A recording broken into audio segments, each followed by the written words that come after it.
Heboh pernikahan sesama wanita di Cianjur, pengantin pria ternyata nyamar jadi perempuan. Heboh terjadi di Desa Pakuan, Kecamatan Sukaresmi, Kabupaten Cianjur, Jawa Barat. Penyebabnya ada pernikahan sesama wanita di desa tersebut. Kedok mempelai pria terbongkar sehari setelah menikah. Pasangan itu berinisial AH 25 tahun yang awalnya mengaku sebagai pria dan mempelai wanita berinisial I 23 tahun. Menurut Camat Sukarami, Latif Ridwan, pernikahan itu digelar pada 28 November 2023. Usai menikah, baru diketahui ternyata AH ini atau mempelai laki-laki ternyata seorang perempuan. Kata Latif kepada wartawan di kantorku, Jumat 8 Desember 2023. Kabar ini cepat tersiar dan membuat heboh sehingga jajaran forum komunikasi pimpinan kecamatan langsung melakukan koordinasi. Para pihak langsung kita panggil semuanya, sudah dimintai keterangan, dia AH juga sudah mengakuinya. Sudah berbohong dan memanipulasi status jenis kelamin, ujar dia.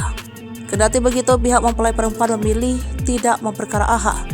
Meskipun merasa tertipu, tapi ini sebagai musibah mempelai perempuan akan memilih pisah dengan suaminya itu, kata Latif. Latif menerangkan berdasarkan pengakuan kedua mempelai, mereka telah menjalin hubungan sejak 2 tahun terakhir secara jarak jauh. Adapun AH merupakan warga Kalimantan, perkenalkan mereka dari Facebook, kemudian berlanjut ke jenjang pernikahan. Jelas secara hukum tidak sah pernikahannya imbuhnya. Dikutip dari Tribun Jabar, ayah I, D 60 tahun merasa dibohongi oleh anaknya. Dia mengaku jenis kelamin AH baru ketahuan setelah dia mengurus KUA Kecamatan Sukarami. Sebelumnya dia menikahkan anaknya secara siri.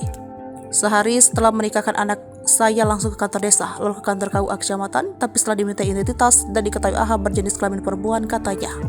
Sementara Kepala Desa Pakuan Abdullah mengungkapkan pihaknya sempat melarang akad nikah tersebut karena AH tidak menyerahkan dokumen identitas. Namun pihak keluarga I dan saksi sepakat tetap melaksanakan akad nikah. Hal serupa diungkapkan Kepala KUA Kecamatan Sukaresmi, Dadang Abdullah. Dadang mengatakan pihaknya juga telah melarang pelaksanaan akad tersebut karena AH tidak bisa menunjukkan identitasnya.